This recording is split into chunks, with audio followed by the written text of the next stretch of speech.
I'm going to introduce the next speaker. He's a friend of mine that I've known for about 4 years. His name is Wiita, and we met in Madison, Wisconsin.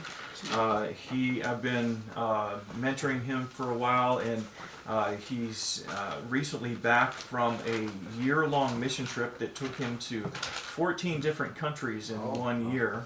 And he's continuing to serve the Lord, and he doesn't often get up a chance to speak, so I wanted to give him, make sure he had an opportunity to continue to stretch his wings in other areas that are going to stretch him. So glad he can make it.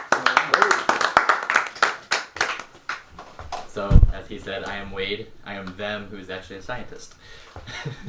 Yeah, I actually recently just got a job as a scientist here in Madison, so that's really cool. But very cool.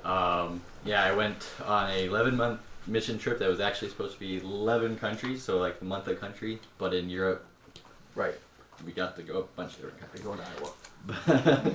Yeah. So I met Andy, I don't know, a few years back, and it was an interesting ride. It's like learning who I am in Christ, who you kind of, you know, like you said, you kind of have to, like everyone's been talking about, making babies kind of thing like that. And it was a cool topic because I went to Kenya with him this summer. So that would have been my 15th or 16th country in 2 years. So yeah, 16 countries because we went to Kenya and Tanzania, so 16 in 2 years. And one of the pastors that we were talking to made the statement, well, what if we send people out and they just start their own ministries and then they start disrespecting me? And God actually had me stand up and speak, because it's an interesting testimony for me, because I grew up in a church. I was baptized at 8 years old, always wanting to serve God. I loved God. I just didn't know how to have a relationship with him. I'm like, well, how do you pray? Oh, let's no one had an answer for me. Like, I'm like, is there anybody around that can give me answers on just how to pray or how to talk to God? I was told that all the gifts passed away, that I was told read the Bible, but nothing really exists anymore. So I'm like, how is that any better than reading Lord of the Rings? I mean, Lord of the Rings, you have Nice. Good point. wizards that can do magic, and you have really cool stories in the Bible also. So what's the difference if it's all passed away? There's just cool stories in both books. That's how I viewed it. Come on. That's a good point. And I'm just like, well, I have no one to disciple me. I have no one. I read the book, the Bible. I read Lord of the Rings. I read Star Wars. I watched all the movies. I mean, the Force was just as cool as what Jesus did in the Bible. That's how it was to me. And it was just cool because as I read, I listened to John Bevere, I listened to Charles Stanley, I listened to all these, and I kept learning, but no one could tell me how to do it for myself. No one could teach me, because no one knows it for themselves. Where I was growing up, no one knows. It's, oh, go to church and you'll listen to a nice sermon about finances once a year, because to me that's what it eventually, church became, okay, this is February through March, this is what this sermon's going to be. I picked out what my pastor was going to speak on that month because he did it every year. And it never taught me, like in Hebrews 6, it talks about the laying on of hands, all these works that should have been already taught. And I'm like, but I never learned any of those. Mm-hmm. Okay, that's weird. If I'm supposed to already know those, but I don't. All right. So I'm just like, okay. And then, so as I was growing up, I started to learn in high school what a relationship with God started to look like, but not quite. But it wasn't until I met Andy that I started to realize that I started to learn the gifts before I met Andy. The moment I met Andy, I started to realize, wait, it's a relationship with God, and not just with God, with people around you. I would walk with Andy and we would just be in a conversation with somebody, and I just turned to him one day and I'm like, wait, so you're telling me you don't have to like speak in tongues for a whole day and then pray for someone? It's just, and he's like, no, you just talk to somebody. And half the time that it wasn't always a ministry opportunity. It was just, I'm developing a relationship with this person. And that to me just was really cool, because I'm like, oh, you mean I get to love on people?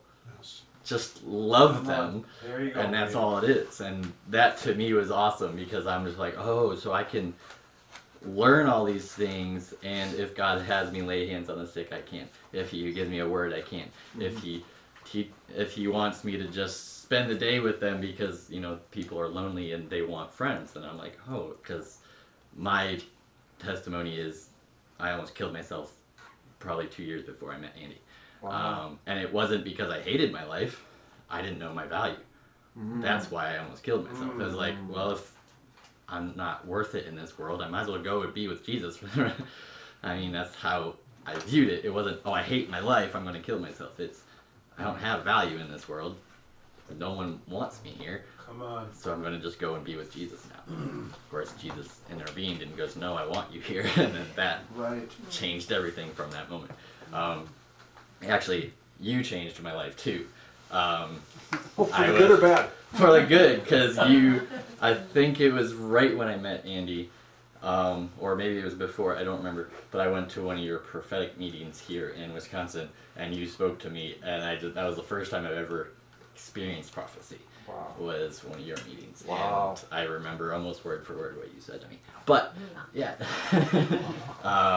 Yes, and so that's cool. But it was, what I was learning this year especially was the difference between, I went 20 years without somebody discipling me. 20 years without someone telling me my worth in Christ. Not my worth as in like, oh, I'm this great person because just I'm great. It's, I'm a child of God. I'm loved by God. I'm valued by God. And He wants me and He has a purpose. And that was, I don't know, 25 years. And then in the last 5 years of being discipled by Andy, not only did he teach me my value through Jesus Christ, he taught me I can teach others their value. And good.